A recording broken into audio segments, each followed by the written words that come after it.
I'm Naima Latif with the Media Connection. We are here at the State of Illinois building where the Black farmers of Pembroke have gathered to make a request for Governor Pritzker. They're concerned about the installation of Nicor gas pipes, and they're concerned about their availability for clean energy. They want to make sure that they are eligible to receive those funds, even if Nicor comes and installs gas. They're concerned about the availability for farmers to be able to get the funds that are there for those who are going to be involved in clean energy, solar energy, renewable energy, and they want to make sure that there is no negative effect to the soil as a result of the installation of Nicor gas pipes.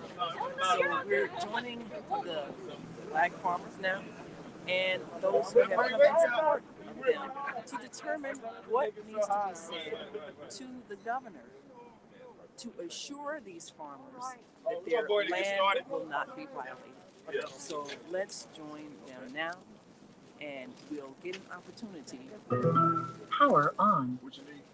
to understand the issues.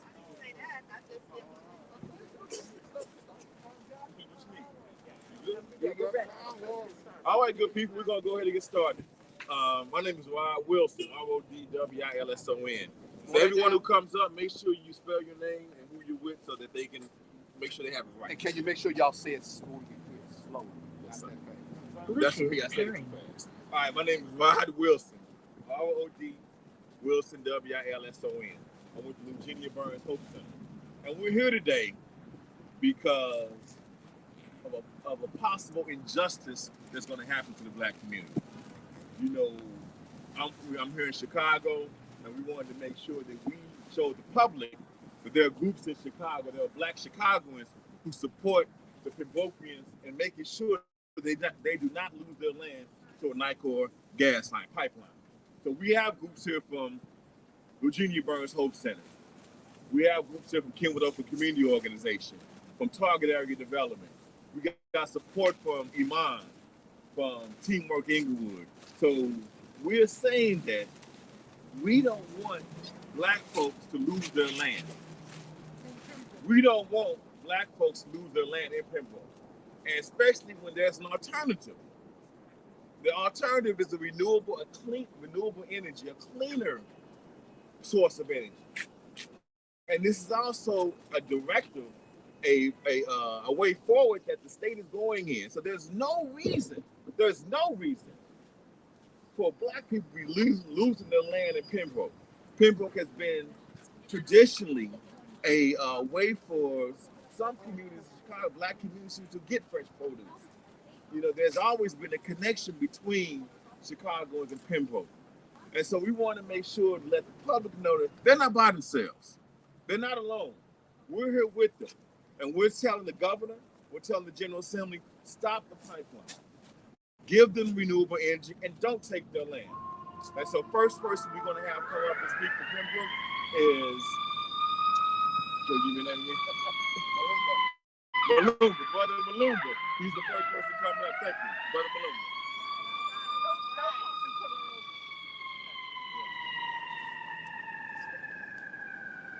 Hello, my name is Malumba, and it's spelled M-U-L-U-M-B-U-A.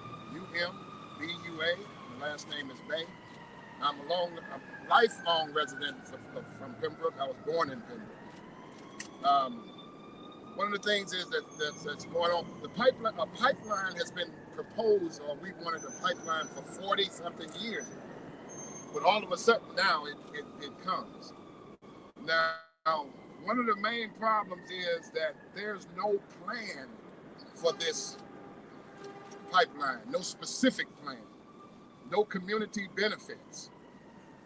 Whenever projects such as this go into a town, the leadership or whoever it is, they do something with the parks, something with the roads, something with some kind of infrastructure in the community, and that has not happened. We have seen no plan. Also, the community has not been consulted with this. we have, me myself, I'm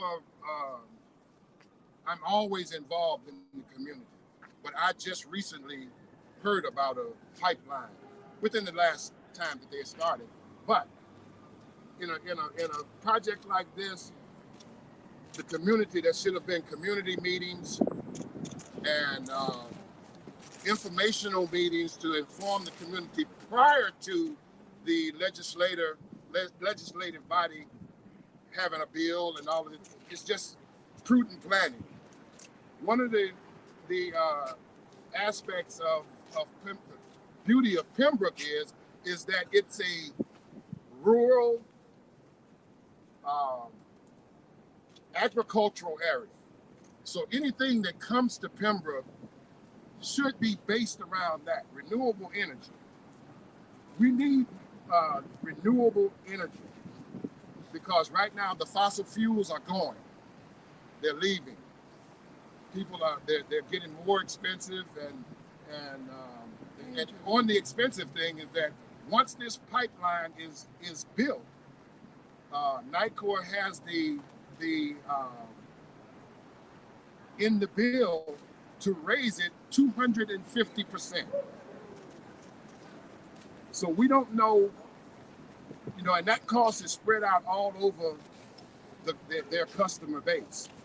Now, it's not fair for someone that lives in southern Illinois to pay for a project in northern Illinois that somebody doesn't want. So that's something that has to be looked at. Another thing is that the eminent domain, they have an eminent domain clause in there, right? One of the purposes of that eminent domain is they have to have right-of-ways. They have to create right-of-ways for their project. So, but that doesn't mean that they can't continue that and take land that they need. So we would like the governor and the ICC to look at this 250% increase that's possible, and the eminent domain clause, that has to go, period. Because we are a small town, and the structure of the town is not set up like here in Chicago, where everything is planned out from the beginning. We are a pristine wooded area, so they're going to tear down trees and different things that they need to do to have their eminent domain to put their pipeline in.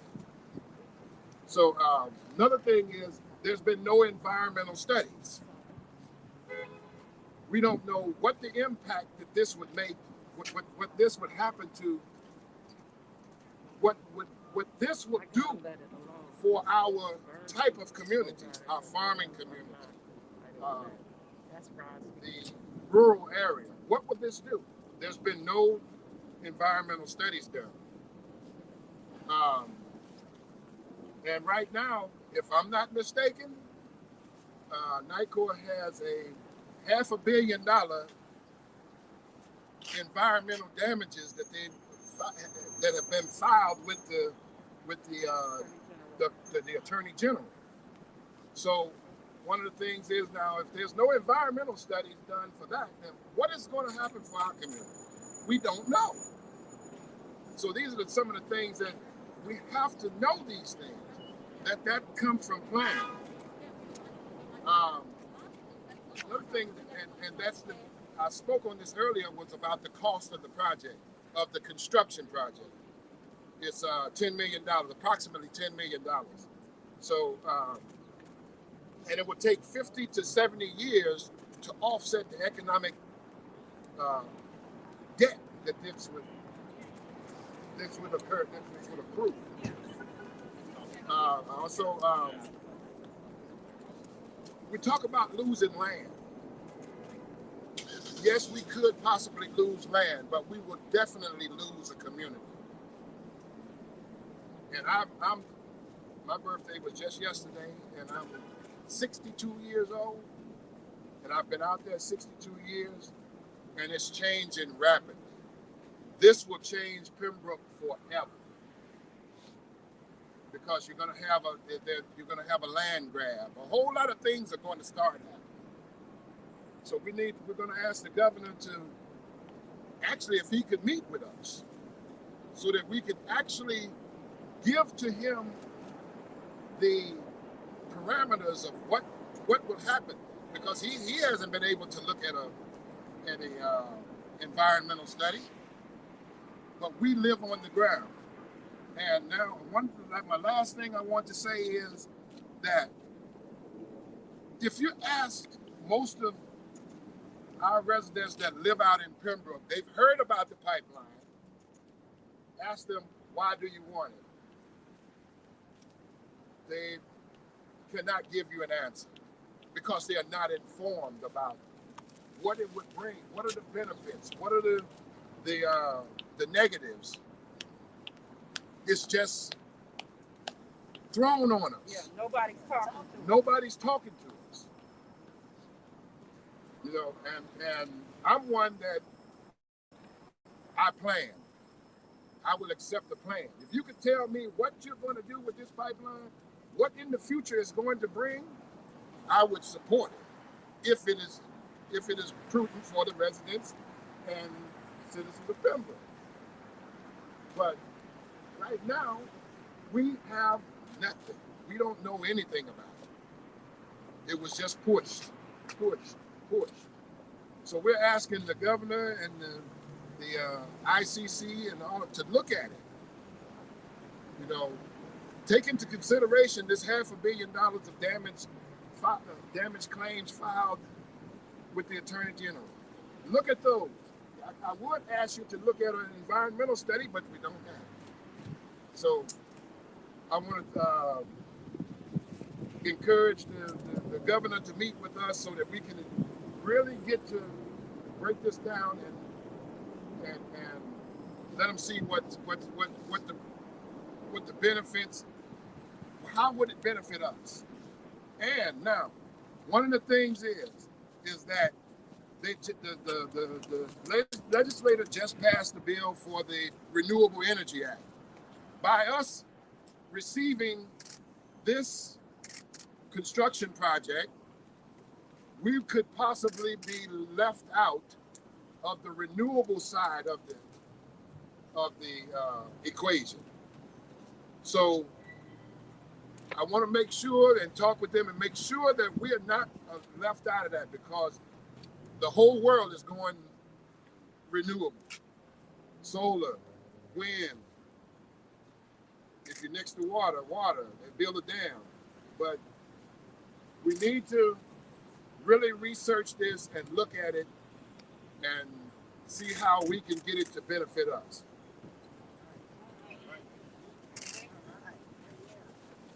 So when I say what do we want, you say renewable energy. What do we want? Renewable energy. What do we want? Renewable energy. What do we want? Renewable energy. So the state does not need the land in Pembroke. They just want it. And this country has had a long history of taking land from people, especially black people. And in 2021, we should not be in the same place. The self-determination of the Pembrokans should be heard by legislators so they can determine for themselves what they want for their community. And so we're calling on the governor to hear this. We're calling on legislators to hear this, and don't just move in the interest of Nicor, move in the interest of the community that they're elected to support and to represent. Right. That's right, community first. So next we're going to have Brother Ephraim coming up. Thank you, brother. How you doing? My name is Ephraim Martin, spelled E-P-H-R-I-A-M, Martin, M-A-R-T-I-N. Now to start off with, I love Pembroke. So therefore, we all know anything that we love, we want to understand it and protect it. We don't care if it's a child of ours or an animal we got in our barn. We want to protect it. Now, we have something that's some of the Pembroke that when I was, say, in my 40s, which makes it 30 years ago, We all went around saying we were getting the pipeline, we were getting the paper pipeline. Now that it's obsolete, Nicor is trying to survive. Now they're running to say you can have your pipeline. Well, I'm saying you're going to give me something state of art. If you're going to give me a car, it looks nice, but I can't use a Model A4. But I can use an electrical car. So what we're saying is we're bringing things, Nicor is bringing things to Pembroke that we know nothing about, we can't use, and on top of that, what they're bringing is only going to benefit the very few. And this has been happening in Pembroke since the beginning of, I can remember. Now, why does Nicor want to bring a pipeline to Pembroke? They'll tell you to bring industry there, okay? If gas line would bring industry to Pembroke, then why come the neighboring towns like St. Anne, Moment, why come they don't have this industry? You know, and so therefore what we're saying to Nicor is, and to the other important people in the state, please come talk to us. Please, please, do not listen to the person that says, I'm in charge of this. Do not listen to the man that owns the most land in town. Don't listen to the man who is trying to make money off of Pembroke. Talk to the people who love seeing the animals run through the woods. Talk to that man. Talk to the man that can wave at his neighbor and know his name. Not the man that owns land but has never lived there. Not the man that brings his garbage out there and as a dumping ground and leaves. So as far as the political ends of this, I don't even like the fight of that. All I know is I love Pembroke. If you can't come to help us, then keep the hell out of there.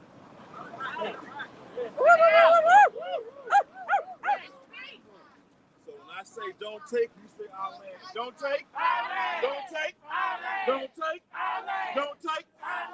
Now, if there was not an alternative, this would be a different conversation. But again, the state does not have to take the land. They don't have to. There is an alternative. That's what the renewable energy sources are. And so, if this moves forward, then this is a racist act. This is a crime against the people that does not have to happen, because there is an alternative, a better alternative, an alternative that could bring jobs, an alternative that could bring clean energy. So we shouldn't be having this conversation. The folks in Pembroke shouldn't have to drive an hour and a half to Chicago to let the public know and the world know what's going on. Our legislators, our governor should be working for us, not for companies. They should be representing us. But as Black people, we always have to come out and protest. We always got to come out and go, what's the weather? Under 32 degrees and freezing weather. 16 degrees. Just to get our voices heard. This should not be the case. So next we're going to bring up the brother Akin. Akin, there you go. There he is.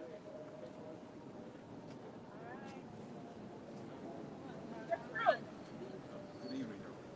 You can see the time? I appreciate everybody who came out, all the great speakers. My name is Akin Carter, co-founder of Black Oaks, as well as a resident of Pembroke and a farmer. And particularly what I'd like to come here to speak today is to kind of re-engage with the Pritzker administration on guaranteeing a cleaner future for all members of this state, including us. Particularly right now, like Lumumba had mentioned earlier, there's over $500 million in damages right now that are being in court proceedings with Nicor. This is farmland. These are water reserves that have been damaged.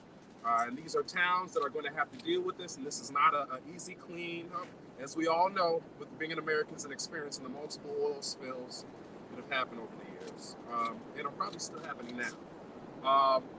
And so, you know, like it's been said, we have the technology. There's no reason for us to be going back, especially when we're sitting here in 2021, looking forward to having a clean, renewable future. And what I would like to also say is that it's an honor to be able to continue the legacy of preserving the land that the ancestors who have made the pathway for me to be here today. To be able to continue that work is a real honor and a blessing. And I hope that the Pritzker administration will change their mind and will support us with that through giving us the opportunity to have renewable energy. Thank you. All right.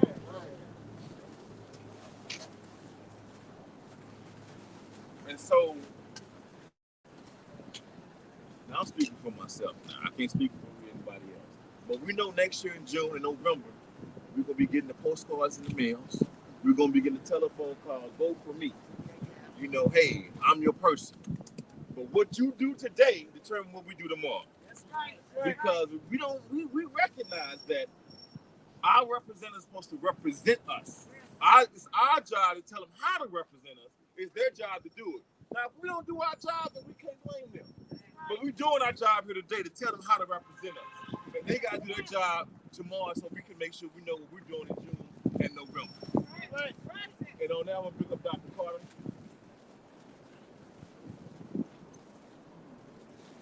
So I'm Dr. Jafunza Wright. I know you probably don't want me to spell it. I can spell it later. But I wanted to, in particular, appeal to both Governor Pritzker as well as Lieutenant Governor Julia Stratton. They came to visit us in Pembroke Township just months ago and boasted and celebrated Black farming, equity, and justice and economics. And all of us were very, very hopeful that some great things were going to start happening because we were getting support at the state level. And what we got was the signing of House Bill 3404.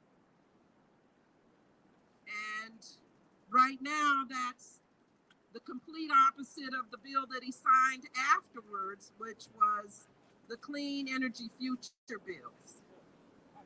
And so Governor Pritzker and Lieutenant Governor Stratton, we are asking you to not forsake us.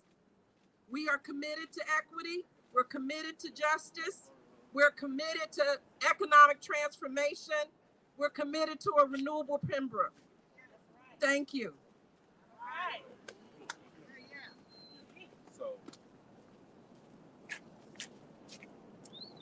So in closing, we want to make sure a few things are known. One, that the Pembroke is not alone. They have support. They have people who are willing to fight with them. Right. Two, we want to make sure Governor Pritzker knows they sent you a letter to meet with you, to talk about this, and you can hear from them on what they want for their community. And we want you to heed that and meet with the Pembrokians. And three, we don't need a pipeline. We need renewable energy sources. And that's the thing we want to make sure that is known to the public, and it's known Thursday when there's the court hearing, because the Pembrokians, December 9th, have filed a lawsuit against this pipeline and are trying to stop it. And there's a hearing this Thursday, December 9th, at the federal building. So we want to make sure the world knows that what's going on. So with that, are there any questions? Oh, Gavin? I'm sorry, Gavin. So, and also, I didn't mention one group, Chicago's Lawyers Committee for Civil Rights Under the Law. We got Gavin Curry coming on up. Hey everybody, Gavin Carney, T-A-V-I-N-K-E-A-R-N-E-Y. I have copies of the letter to the governor. If folks want it, just let me know. Chicago Lawyers Committee for Civil Rights is proud to stand with the people of Pembroke to fight this pipeline. This is a project that would lock in a community to dirty, unaffordable energy for decades at a time where as a state we're saying that we need to move to clean and renewable energy. We just passed a bill in the state that sets aside money for communities just like Pembroke to make them part of the clean energy future. This is the wrong thing at this time for Pembroke. It's the wrong thing for the people of Illinois. There is a proceeding right now before the Illinois Commerce Commission that the Pembroke Environmental Justice Coalition has intervened in. We're representing them in that proceeding. We're expecting a decision from the administrative law judge on it by the 10th of December, on around the 10th, and then it goes to the full Commerce Commission for a ruling. So this is the hearing that was referenced. Happy to answer any questions folks might have about it. Folks may also have questions for the coalition. And there's a little bit of detail on it in the fact sheet that I have with you too. So thank you.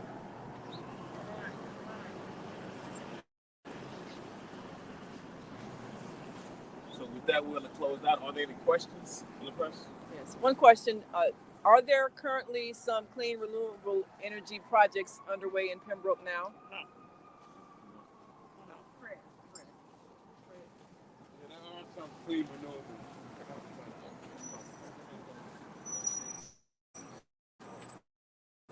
My name is Fred Carter. I'm the Executive Director of Black Oak Center.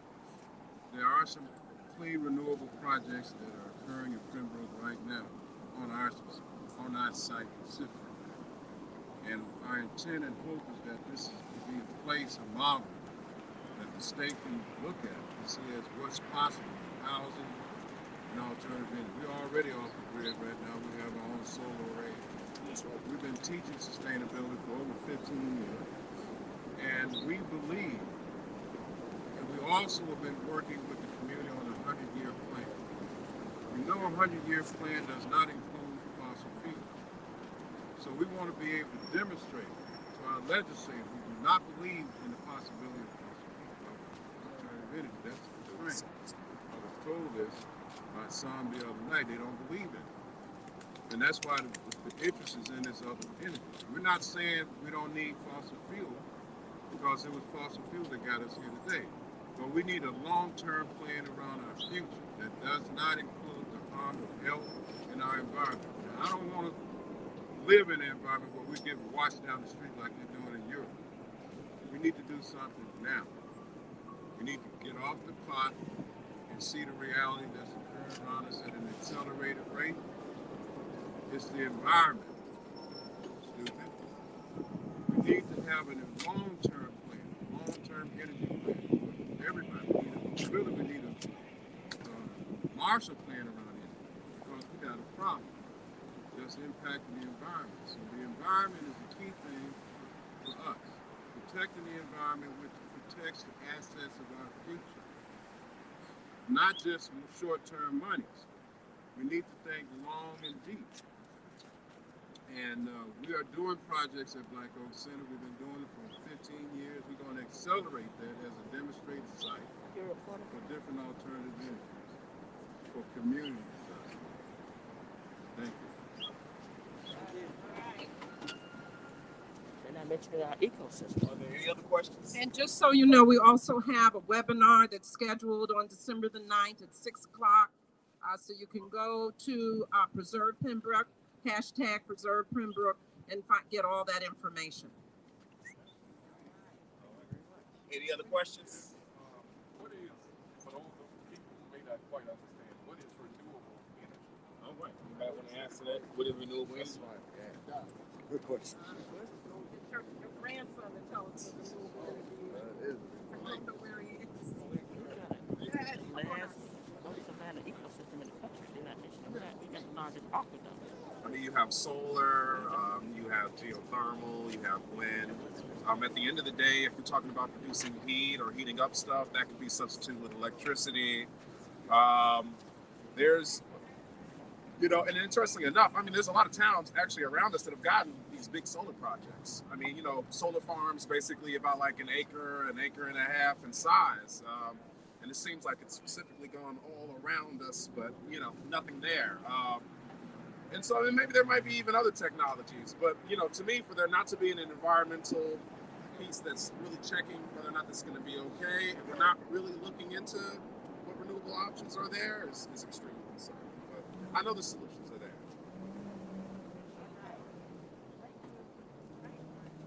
Any other questions? Going once, twice. Well, thank you all for coming out. Renewable Pembroke. Renewable Pembroke. All right. Renewable economy. Renewable Pembroke. On a circular economy. That's the future. Now. Renewable Pembroke, no pipeline. Renewable Pembroke, no pipeline. Renewable Pembroke, no pipeline. We want to green Pembroke, no pipeline. Not just renewable Pembroke, no pipeline. Renewable Pembroke, no pipeline. Renewable Pembroke, no pipeline. Renewable Pembroke, no pipeline. Renewable Pembroke, no pipeline. Renewable